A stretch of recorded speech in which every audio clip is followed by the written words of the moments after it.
Restaurant style chicken tandoori কাবাব বানানোর জন্য চিকেনটাকে দই, নুন, হলুদ দিয়ে ম্যারিনেট করে রেখেছি। এরপর তন্দুরি মশলা, চাট মশলা, গরম মশলা, ধনে জিরে গুঁড়ো আর কসৌরি মেথি দিয়ে ভালো করে মেখে 2 ঘন্টা মতো ম্যারিনেট করে রেখেছি।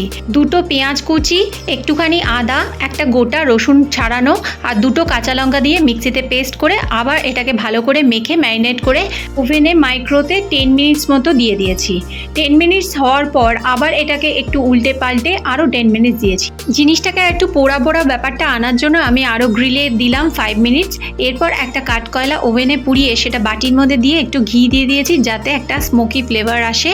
ব্যাস কমপ্লিট আমার চিকেন তন্দুরি কাবাব। কিন্তু কোয়ান্টিটি এতটাই কম, এ তো গোটাটাই আমার পেটে চলে যাবে মনে হচ্ছে। রেসিপিটা কেমন লাগলো? ভালো লাগলে একটা লাইক দিও, আর যারা আমার চ্যানেল সাবস্ক্রাইব করোনি চ্যানেলটা সাবস্ক্রাইব করে দিও। সবাই ভালো থেকো, সুস্থ থেকো। আজকের মতো টাটা।